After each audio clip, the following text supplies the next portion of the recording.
खुद बाइबल में जाएं, सच्चाई को जानें, पवित्र आत्मा की सामर्थ और हेल्प मांगें कि वह आपको समझ दे सच्चाई पर चलने की और सच्चाई को समझने की और मानने की। देखिए, शैतान अच्छी तरह से जानता है कि लोगों को कैसे गुमराह करना है, इसलिए उसके सिद्धांत बहुत ही इफेक्टिव हैं। शैतान इस काम में कोई नया खिलाड़ी नहीं है, वह शुरुआत से ही लोगों को गुमराह करते आ रहा है, पहले आदम और हवा से लेकर अब तक। और वो अपने इस स्किल को, अपने इस क्राफ्ट को लगातार परफेक्ट करते आ रहा है और एडवांस तरीकों के साथ लोगों को अपनी बातें मनवाने के लिए गुमराह करता आया है।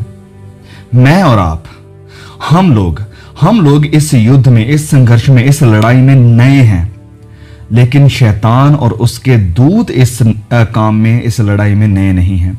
शैतान की बातों में, उसके सिद्धांतों में कुछ सच्चाई भी मिक्स होती है, जिसकी वजह से गलत प्रीचिंग को पहचानना हमारे लिए बहुत ही मुश्किल हो जाता है। देखिए, सुनिए मेरी बात को। Devil is not an idiot. शैतान कोई मूर्ख नहीं है कि वह आपके सामने अपने असल रूप में, अपनी असल पहचान बताकर आएगा। अगर वह चाहता है आपको गुमराह करना, और अगर वह ऐसे आता है कि मैं शैतान हूं, मैं डेविल हूं, मेरी बातों पर यकीन करो, तो क्या आप यकीन करेंगे? बिल्कुल नहीं। कोई भी यह सुनते ही उसकी बातों पर यकीन नहीं करेगा। वरन वह ऐसे आता है जैसे बाइबल हमें बताती है। 2 कुरिन्थियों अध्याय 11 वचन 14 से लेकर 15 तक, 2 Corinthian chapter 11 verse number 14 till 15। तो यहां पर लिखा है, और ये कुछ अचंभे की बात नहीं, क्योंकि शैतान आप भी ज्योतिमय स्वर्गदूत का रूप धारण करता है। इसलिए यदि उसके सेवक भी धार्मिकता के सेवकों जैसा रूप धरें तो कुछ बड़ी बात नहीं, परंतु उनका अंत उनके कामों के अनुसार होगा। लिखा है कि शैतान आप भी ज्योतिमय स्वर्गदूत का रूप धारण करता है। अब जबकि शैतान अपनी गलत डॉक्ट्रिन, शिक्षाओं के साथ कलीसिया को, मसीहों को, लोगों को गुमराह करके नाश करने की कोशिश कर रहा है, हमें क्या करना चाहिए? Well, we need to raise a voice against the falsehood.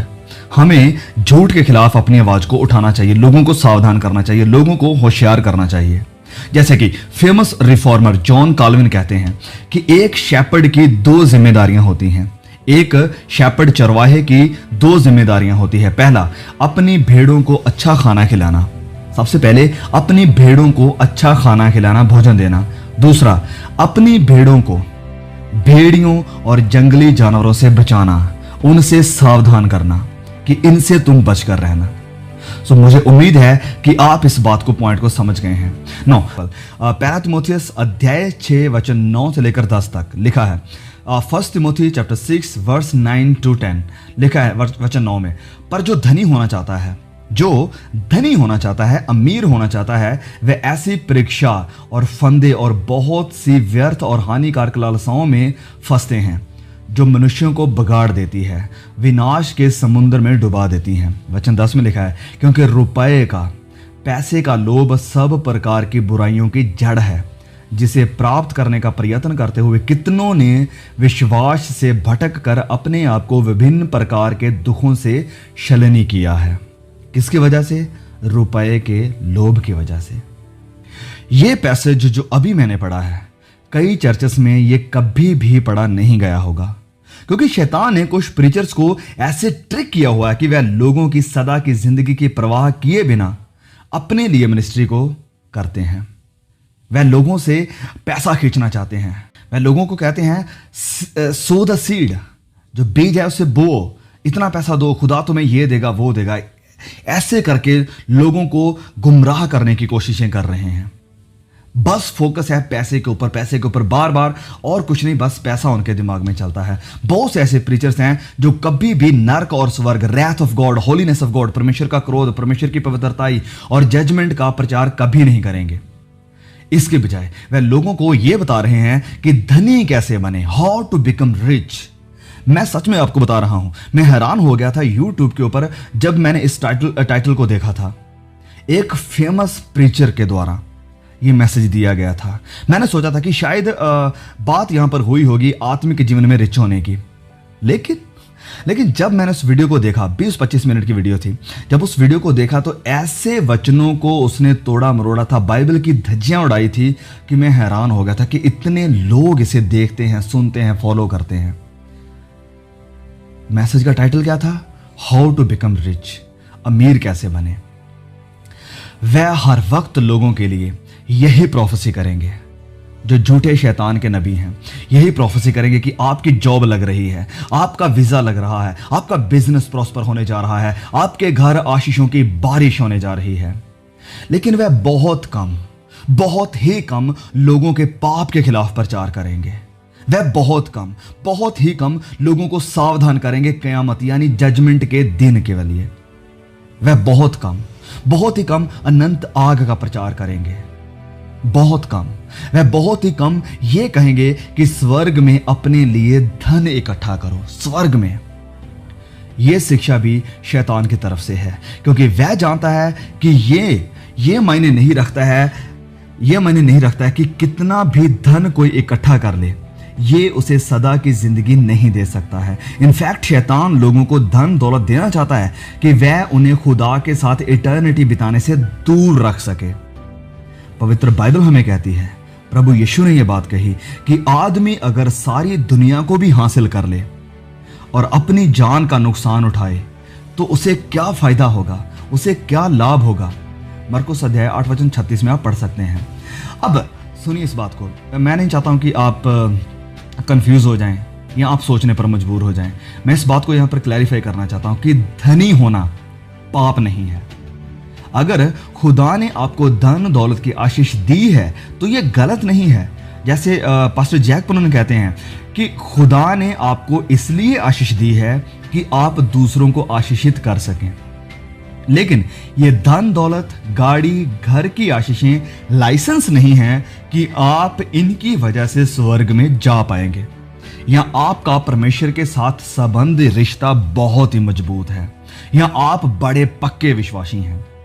कई प्रचारक लोगों को यह कहते हैं कि अगर आपके पास धन दौलत नहीं है, अगर आप गरीब हैं, अगर आपके पास बड़ा आलीशान घर नहीं है, तो इसका मतलब यह है कि आपका विश्वास कमजोर है। इसका मतलब है कि परमेश्वर आपसे प्यार नहीं करते हैं। सुनिए मेरी बात को, अगर कोई आपको कभी ऐसे कहे तो आप उनसे यह पूछिए कि प्रभु यीशु के पास कितने बंगलौ थे, प्रभु यीशु के पास कितनी गाड़ियां थी। पौलुस और पीटर और बाकी जितने भी मसीही हुए हैं इतिहास में, उनके पास कितनी गाड़ियां या कितना बैंक अकाउंट था। अमीर होना यह साबित नहीं करता है कि आपका विश्वास कितना बड़ा है या परमेश्वर आपसे प्यार करते हैं या नहीं करते हैं। प्रभु यीशु ने कहा कि कोई इंसान 2 मालिकों की सेवा नहीं कर सकता है। आगे वह कहते हैं कि तुम खुदा और धन दोनों की सेवा नहीं कर सकते हैं। इस कमर्शियल गॉस्पल ने, इस प्रोस्पेरिटी गॉस्पल ने क्रॉस के गॉस्पल को, सलीब के सुसमाचार की जगह ले ली है। और आज लोगों को लालच ये दिया जाता है कि आप हमारे चर्च में आओ, हमारी कलीसिया में आओ। अगर आप आशीषों को पाना चाहते हैं, अगर आप गरीबी से छुटकारा चाहते हैं, अगर आप अपने बिजनेस में सक्सेसफुल होना चाहते हैं, तो आप हमारे चर्च का हिस्सा बनिए, आप हमारी चर्च में आइए। इस कमर्शियल फेथ या गॉस्पल ने प्रीचर्स को ऐसे बना दिया है कि उन्होंने खुदा को, मसीह यीशु को एक सेंटा क्लॉज के रूप में बदल दिया है, पैसा दुगना करने वाले के रूप में बदल दिया है। लेकिन सुनिए बात को, यीशु खुदा जादूगर नहीं है। He is not a magician, he is not a money doubler. जिन लोगों ने ऐसे कमर्शियल या प्रोस्पेरिटी का प्रचार करने वालों के हाथों में अपने आप को दे दिया है, मतलब कि इनके भक्त बन गए हैं, वह शैतान की शिक्षाओं से ग्रस्त हैं और सच्चाई से बहुत दूर हैं। और इसका रिजल्ट यह है कि मसीही की देह परमेश्वर के साथ प्यार नहीं करती है, वरन उसके साथ सौदेबाजी या हम कह सकते हैं बिजनेस करती है। और विश्वासी प्रोस्पेरिटी माइंडेड हो गए हैं। परमेश्वर के साथ स्वर्ग में सदा की जिंदगी की बजाय लोगों का फोकस शैतान ने अपनी शिक्षा के द्वारा इस पृथ्वी पर धन दौलत इकट्ठा करने के ऊपर और कंफर्टेबल जिंदगी बिताने की तरफ लगा दिया है। जो भी धन हम यहाँ इस पृथ्वी पर इकट्ठा करते हैं, जो कुछ भी हम यहाँ रहते हुए बनाते हैं, ये सब एक दिन यहीं पर रह जाएगा। और हमारे साथ क्या जाएगा? क्या हमने प्रभु यीशु पर विश्वास किया? क्या हमने खुदावन यीशु मसीह की क्रूस के ऊपर विश्वास किया, उसे उठाया और वफादारी से उसका पीछा किया? क्या हमारा ध्यान अनंत जिंदगी की तरफ था? क्या हमारा ध्यान प्रभु यीशु मसीह के साथ रिश्ता कामयाब करने, मजबूत करने के ऊपर था, या बस धन दौलत इकट्ठा करने और कंफर्टेबल जिंदगी बिताने की तरफ था? खुशहाल जिंदगी गुजारना, धन पैसे का होना, दुनिया की आशीषें होना अपने आप में पाप नहीं है। मैं इस बात को बार बार क्लियर कर रहा हूं ताकि आप गलत ना लें मेरी बात को। यह सब होना पाप नहीं है अपने आप में, लेकिन इन सब के पीछे भागते हुए अपनी जिंदगी गुजार देना, इन्हीं के पीछे भागते हुए अपना सारा वक्त गुजार देना, इनकी वजह से अपनी लाइफ में घमंड ले आना, दूसरों को तुच्छ समझना और परमेश्वर पर भरोसा रखने के बजाय अपने पैसे पर भरोसा रखना, यह पाप है, यह गलत है। इसीलिए हमें सावधान रहना चाहिए ऐसी शिक्षा से जो इन चीज़ों की तरफ, धन दौलत, घर, गाड़ी, ऐश, कंफर्टेबल जिंदगी के लिए हमारी भूख को बढ़ाती है। ऐसी शिक्षा से सावधान रहिए, पीछे हट जाइए। और चाहती है कि हम परमेश्वर की तरफ से और इटर्निटी, अनंत जिंदगी की तरफ से अपनी नज़र को फीका कर लें। ऐसे प्रचारकों से दूर हो जाइए। It makes us lose sight of God and eternity. Remember Lazarus and the rich man. लाजर और उस धनी आदमी को याद करिए। अंत में मैं फिर इस वचन को पढ़ना चाहता हूं। 1 तीमुथियुस अध्याय 4 वचन 1। परंतु आत्मा स्पष्टता से कहता है कि आने वाले समय में कितने लोग भरमाने वाली आत्मा और दुष्ट आत्माओं की शिक्षाओं पर मन लगाकर विश्वास से बहक जाएंगे। अगर आप कहते हैं कि ऐसे बहकाने वाले और लोगों को विश्वास से बहकाने वाले कोई प्रचारक नहीं है, लोगों को भरमाने वाले कोई पास्टर नहीं है, आत्माएं नहीं हैं, तो आप बड़ी गुमराही में हैं। आप बाइबल की सच्चाई को नहीं समझते हैं, आप इन वचनों का इनकार करते हैं, आप प्रभु यीशु की बातों का इनकार कर रहे हैं। इस मैसेज को प्लीज अपने तक ही सीमित ना रखिए। प्लीज शेयर द मैसेज, ताकि और भी भाई बहन इस मैसेज को देकर आशीषित पा सकें, सावधान हो सकें और सच्चाई के वचन को, प्रभु यीशु मसीह की पहचान को और खुदावंद यीशु मसीह की बाइबल की शिक्षा को जान सकें। May God bless you all. See you again.